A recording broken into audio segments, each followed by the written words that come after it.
In 5, 4, I hope we're streaming. 3, 2, 1. Ming, that's you. That's me. Awesome font, brother. Jamie. I like that 80s Sega font. I'm Jamie. That's Ming. That's my phone's going. It's not cool. Look, it's another live stream, guys. I thought I'd bring Ming in. We've worked together over a bunch of years. Oop, just dropped my phone. Worked with Ming over a bunch of years, filming stuff from like live streaming, filming through the Middle East, corporate stuff, Santa, slip and slides and whatever. But just wanted to get together today and have a chat and talk about some of the overseas work that you've done and that we've worked on together. So Ming roped me in to go and film through the Middle East with a guy called Pat Farmer. But previously, Ming had sort of, where did you film before that Middle East stuff? I've filmed in a few countries, Middle East. Before that was part of the pole to pole expedition. Now, pole to pole, I'll just extrapolate that because people may not know what it is. Yeah. There's an Aussie guy called Pat Farmer, amazing human being. He ran from the North Pole to the South Pole, and it sounds stupid and made up, but the guy did it. There's a documentary, so you got called in for some of that, right? I did. He's been referred to as the Muhammad Ali of ultramarathon running. Ultramarathon running being is you run a minimum of around about 100 kilometres a day. So he would run 100 kilometres per day. And he started, like Jamie said, from the North Pole and ended up at the South Pole. Being a videographer and cinematographer, I received a phone call one night saying, "Would you like to start filming in Mexico?" And I said, "Sure." And from there, that's where I met Pat Farmer. It was a funny call to film through Mexico, wasn't it? Because some of the local crew got a bit, yeah. What's the word? Spooked, maybe? Is that the word? Spooked, the word. There was all that sort of ultra-violent gang retributions going on at the time. Yeah, so a lot of the local crews didn't want to hang around, so they kind of split, and there was the opening position for a cameraman. So I stuck my hand up. So you got the film through bits of parts of Mexico? Yeah, so from Mexico, the continuation he would run, so he started at North Pole. Yep. Ran across that, then jumped on a plane to the top of Canada, I think that's where it is. And from top of Canada, he started heading south through the States, Mexico, that's where I kind of jumped on at the bottom. And from Mexico, all the Central American companies, border by border. Yeah. And countries, worked your way through. Nicaragua, Honduras, Guatemala, not necessarily in that order. Yeah, I'm not going to quote you, mate. It's a big trip. It's a big trip, yeah. And then you ended up hitting the tip of Ushuaia. We're just on Pat's site now. There's a couple of pictures here, and we can have a chat. Maybe we'll bring Pat on one day. He's just an absolute inspirational, legendary sort of dude. But where did you end up? So, because you went down, you hit Ushuaia, and then you guys pushed back into Antarctica as well, right? Yeah, that's a big jump. So we basically headed down the west coast of South America, and that's those long stretches of Chile and Argentina, Peru. What's the terrain like down through there? It was bush intense. tracks, or you had roads? We had roads most of the times. Or like western roads, or are we talking like compacted dirt? Yeah. Right, so sometimes you would have, stretches of highway, then you would get sort of dirt roads, then sometimes Pat would decide to take a shortcut, and then you'll probably end up running through uncharted desert stretches. Yeah, we've got the map here. So you pretty much came in halfway through. Yeah. At Mexico, and then you've just keep on going. Pushed your way through. There's a part here of the Darien Jungle. You mentioned you didn't go. Yeah, I didn't do the Darien Jungle because my Spanish is non-existent, and they needed non-compreendo. And then I needed a Spanish speaking camera person just on the crew, so it was more effective. So I sat out of the Darien jungle and jumped back on, I think, around Ecuador or something? Panama. Yeah, right. Back in Panama, that was a while ago. What was that? That's pretty heavy, because looking at the map here, that's like pretty serious, just tropics. Yeah, super humid. What sort of day? Is that like a 12, 15 hour day? Or is it an easy 2 hour day? No, it would, like Pat would have to, he would want to run a minimum of a certain distance, whether it be, 100 up to 120 kilometers a day, just to meet the deadline, because if Pat wasn't on par going into the South Pole, he's only got a window of opportunity. So you had to hit some key dates, didn't you? Got to hit some key dates. I rewatched it the other day because I noticed that Katie or one of the girls reposted it. There's a short 12-minute doco, and it does mention in there you guys had to hit some, or Pat had to hit some dates in Antarctica, or otherwise it gets frozen over. It gets frozen over, and if you don't want to be sort of stuck there when the initial runway gets frozen over, or the logistic teams have pulled out for the winter. And I guess it's cold enough in summer. If you guys are there in winter, what's it probably? I'm just guessing numbers here, like -40 or something in summer. In winters, it's going to be. Winters, you got no sun, so it may as well be on Pluto. It would be very, very cold. So I can't speculate what it's like during winter. It's just dark, dark and cold. Dark. Hey, now I've recently found out about these flat earthers. There's people that think there's flat Earth, and I went to Italy and I saw the Galileo's museum, and there's one of the old school flat Earth maps that's drawn out with the flat Earth. But the theory is with the flat earthers, and I want to ask you, because you've been to Antarctica a couple of times. That there's an ice wall. It's kind of like the Game of Thrones. There's an ice wall at the bottom of flat Earth that no one can get past, and there's secret agents that brainwash you. But you've been to Antarctica twice.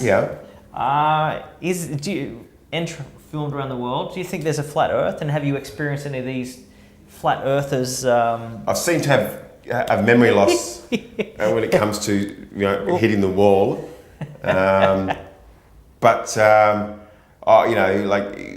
it's just, there's not an ice wall. It's just flat ice till you get to the South Pole, right? It is when we got to the actual geographic South Pole, we kind of turned around, so I didn't step forward the extra couple of meters where I may have fallen off the edge, or sort of walked through the secret base. So. And what's a compass doing down there? Well, I guess you don't have a compass. Oh no, GPS. The compass GPS, it actually it hits 90.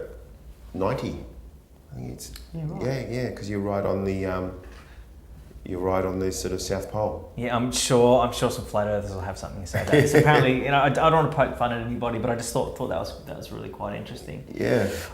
We filmed together through the Middle East. I was working in an agency, worked with Ming on some corporate and commercial stuff, and sort of hated my day job so I said yes to come to the Middle East. We didn't know too much about it. I just kind of said yes, and I had the sweats and freaked out. I thought I was going to die, because the media paints a really bad picture of things over there. And spoke to Ming. I was going to fly some drones and be a second camera shooter for Ming and the producer Paul and for Pat. But we did a little bit of preparation, but we learned heaps of stuff from over there. But you filmed Middle East, Philippines? Middle East, Philippines, Vietnam's, Asia's, Indonesia's, Papua New Guinea. Papua New Guinea's Kokoda trails. So a lot of these film jobs take you into a lot of remote areas and a lot of sort of challenging environments, both physically, on yourself, on your equipment, and not all of them are sort of geo or politically safe themselves. So there's a bit of, I guess, NOW's protocol as well of how do you go about filming in these areas. Yeah. So maybe we touch about that, because I'd like some takeaway. It'd be good to just sort of document.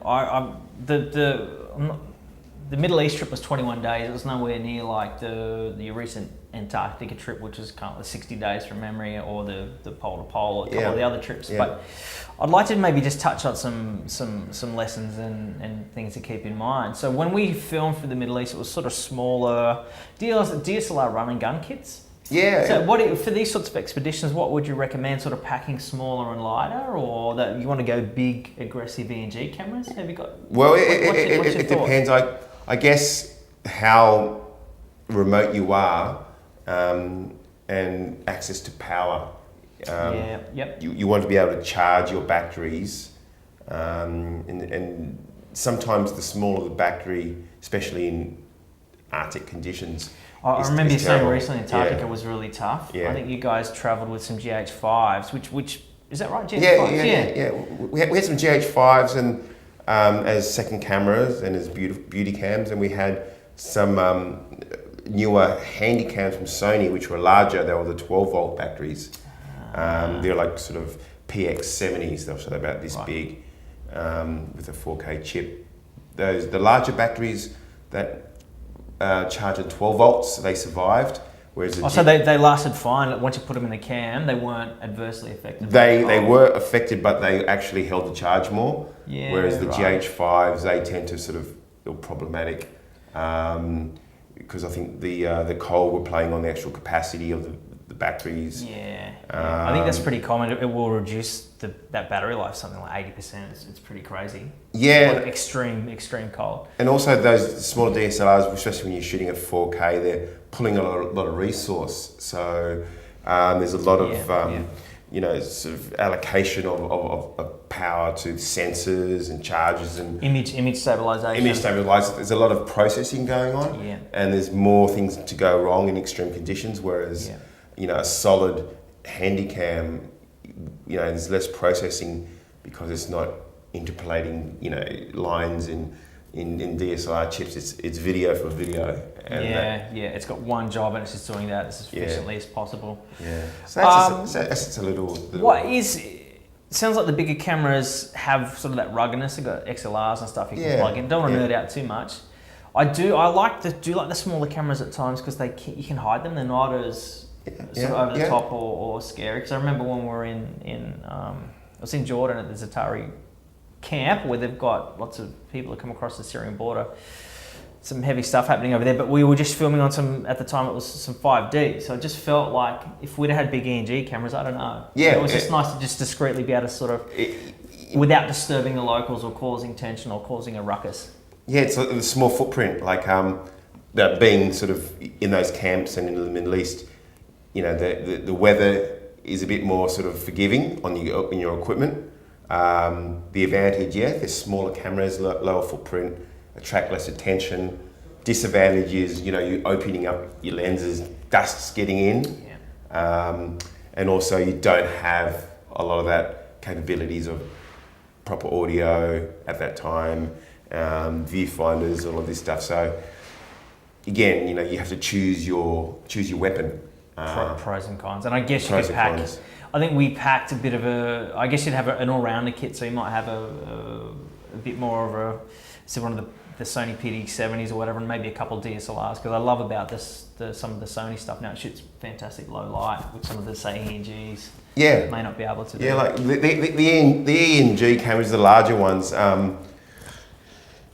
are robust and they've got ergonomically everything's there. But again, you've got your weight. It's got the they've got the exposure of the camera.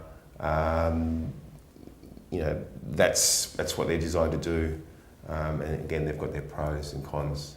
And they were big days, I'm sure, because some of the stuff we did through the Middle East, they were big days. I don't know, it could be 12, 14-hour days with little cat naps in the middle. Mentally, how do you? Because I've got a theory in this as well. And I'm just some mates of mine were in the military, and I'm just always curious about, because your body is a factor, and then your mental.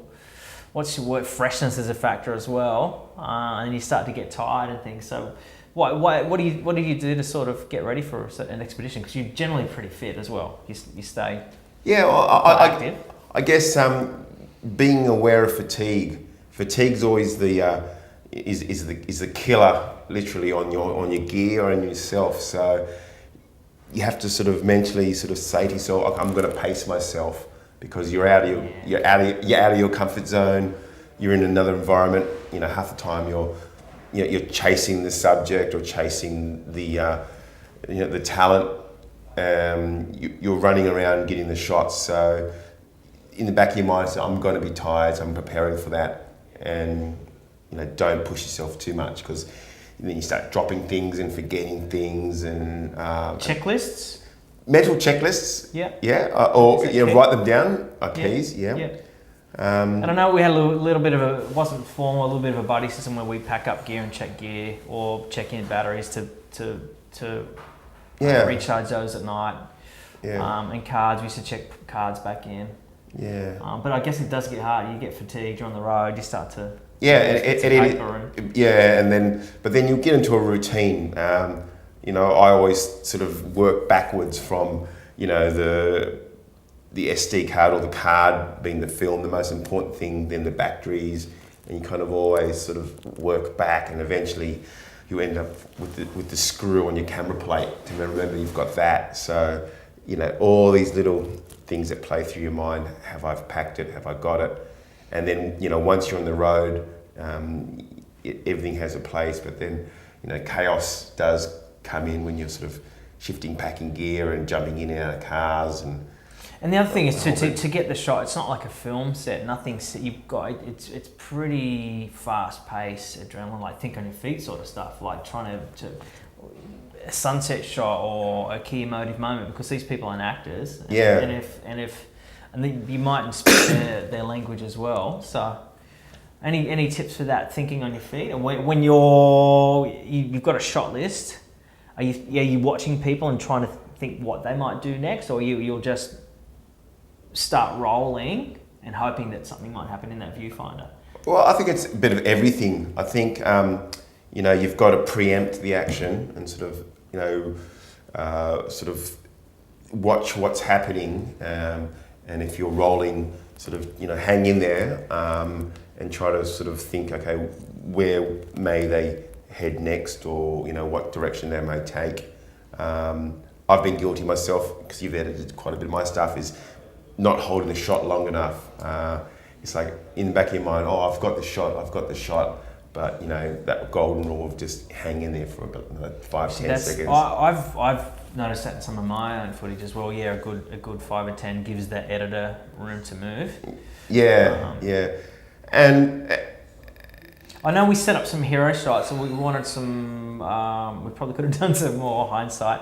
You always want more time, you want more of everything. We sunsets and stuff. We were able to sort of plan for those sunrises and sunsets to try and get a couple hero shots. So I guess there's going to be a mixed shot list as well, stuff you can plan for, and then that ad hoc stuff. Yeah. And then you've got to sort of prioritise. Okay, things change. Am I going to spend my 5 o'clock or 4 o'clock get up half the morning trying to get a sunrise shot? Then all of a sudden, there's something happening, or there's the incident happening. Do I sacrifice that to go and sort of chase the action and trying to pick that up? So thinking on your feet, and sort of, if you've got a producer, that's great. It can be a disadvantage as well, because you'll be going to the producer, I think we should get this, but then eventually you've got to sort of compromise and get what's best for the production.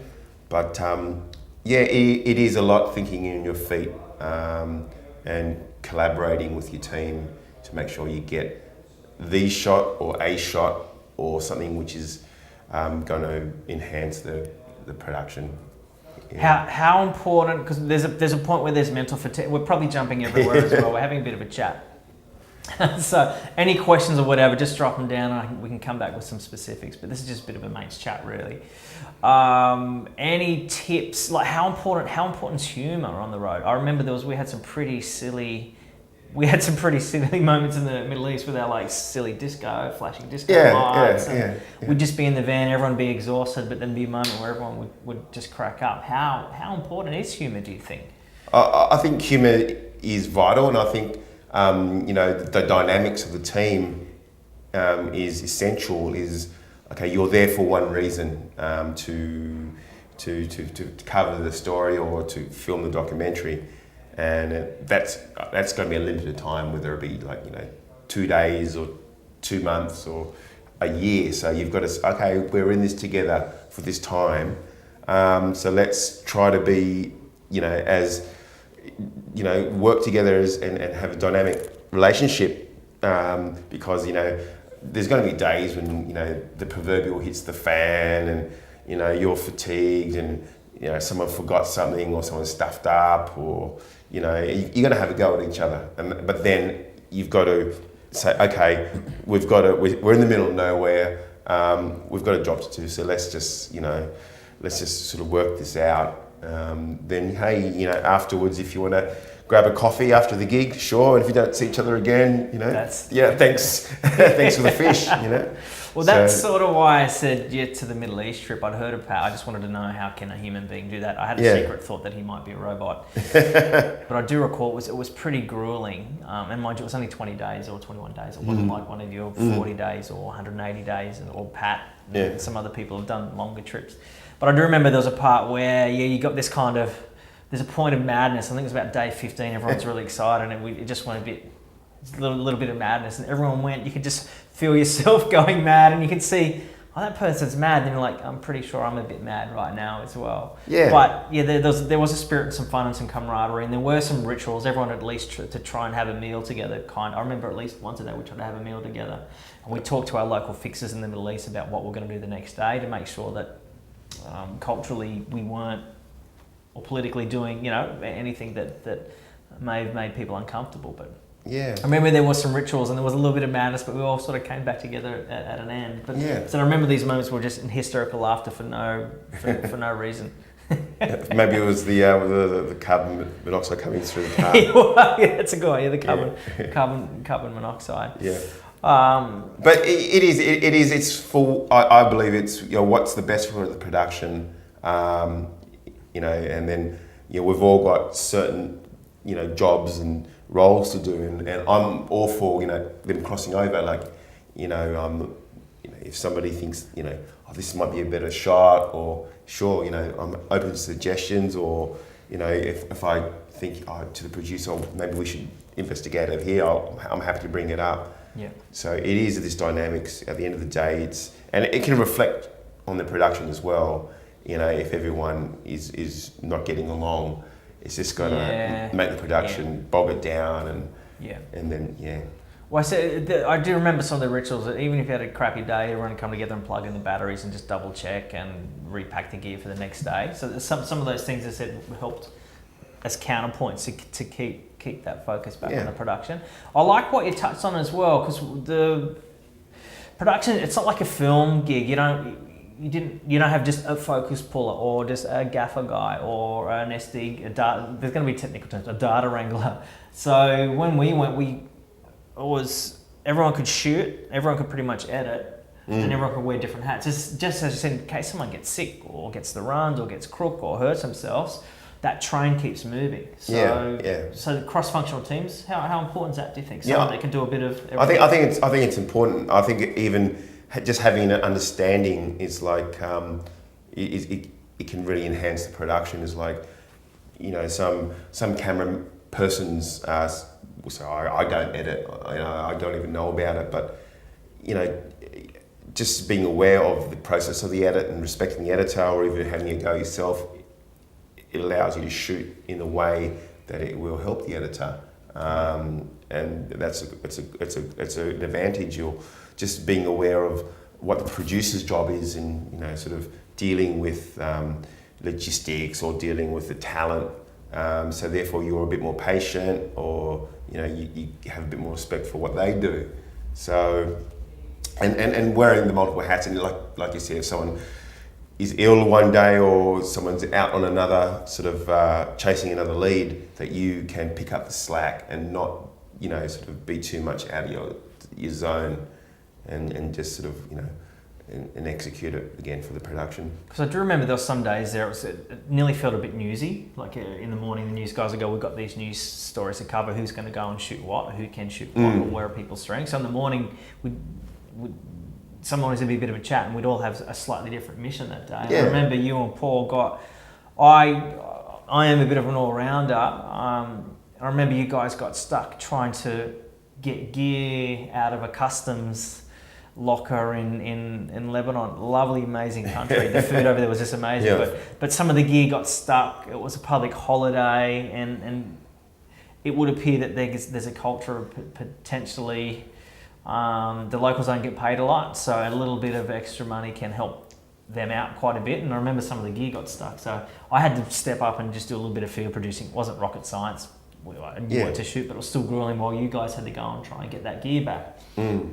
How did that go? There was some armed guards, and there was a Indiana Jones style locker with I think from memory it was a customs hold, so things would be held until either the right paperwork has been cleared by the various multi-levels. Paperwork? Yeah, the levels of government. And that's not being judgmental. Every place has a different style of way it goes, and they're not always as rich and affluent as Sydney. Everyone can't get $10 lattes, so there's different ways to help share the wealth. So some of the times that paperwork. So things do tend to get lost until the right paperwork is found, and then having the right paperwork can speed things up. And I think they do kind of scare you a bit. The customs agents, they will take you into the Indiana Jones room where there's luggage and boxes from the 1960s just covered in dust piled to the roof, and they're going,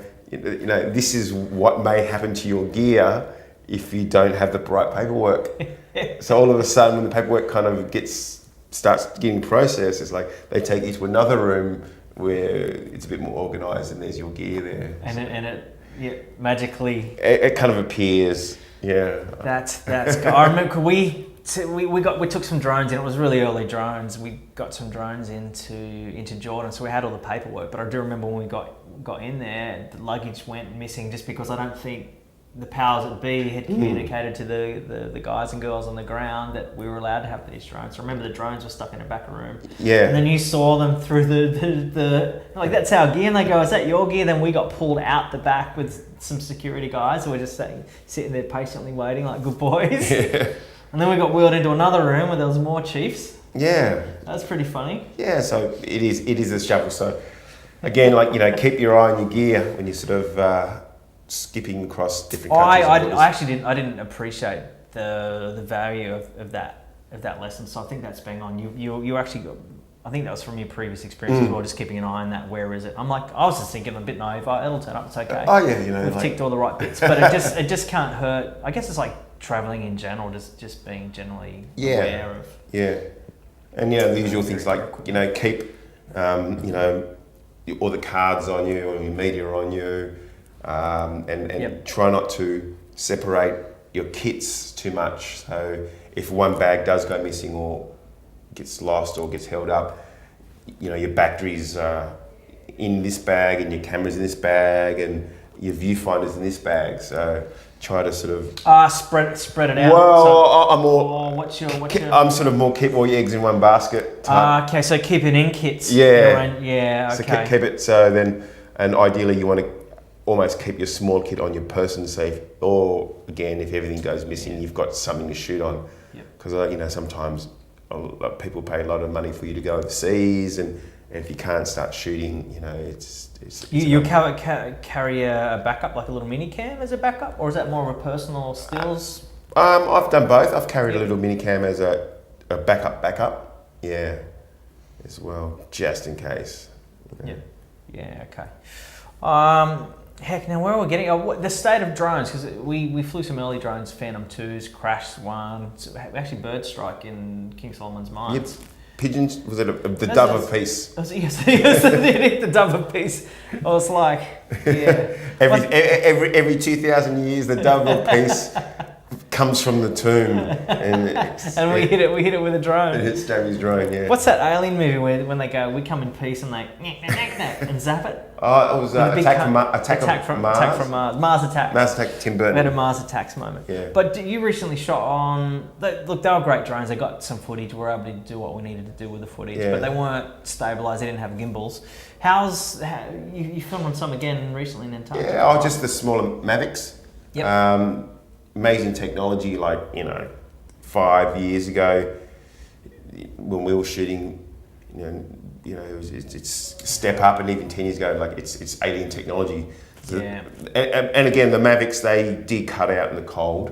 We got to a certain temperature, then everything froze because your phone you need to control it. Your phone kind of freezes, then the controls of the Mavic freezes, and at one stage we were fighting the Mavic that wanted to get away, or just sort of come back.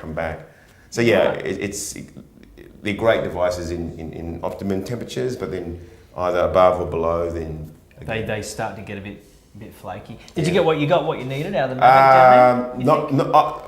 I would say again, you always want more. Yeah. I think we've got a few nice shots, but the real stuff towards the centre of the South Pole where we wanted it, we couldn't get because of the cold.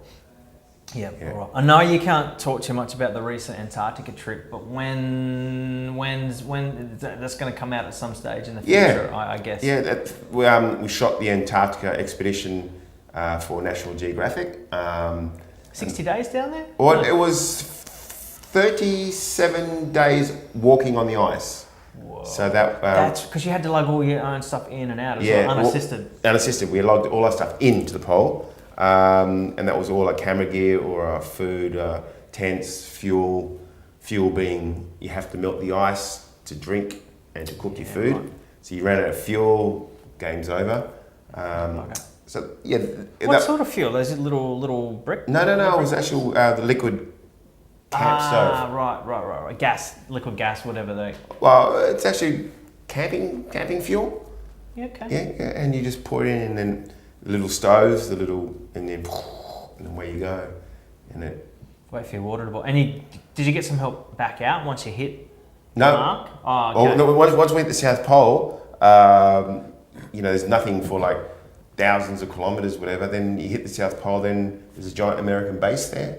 They're doing research. Flat Earthers research.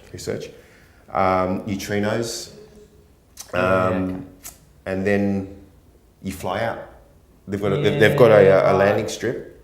Yeah. And you jump on a Russian plane, a cargo plane, and they fly you back to the fly you out. Yeah, I see. Thank God you didn't have to sort of struggle all the way back. No, that's a return. That's a Cass and Jonesy job, and that's a double whammy. It wouldn't have been fun. That's like extreme again. Yeah, I was going to say. It's been done. It's Cass and Jones did it, and a few other people have done it. So it's a return pole trip. But yeah. That sounds brilliant. Well, welcome back, mate. I know it's been a little while. It was around Chrissy. So you're back in Bondi, getting some sun, some lattes. Getting some some fresh coconut water, all that great stuff. Yeah. We've been banging on a bit. We've got good stream health. I wanted to cut to a few pictures. So that's Abe's electronics.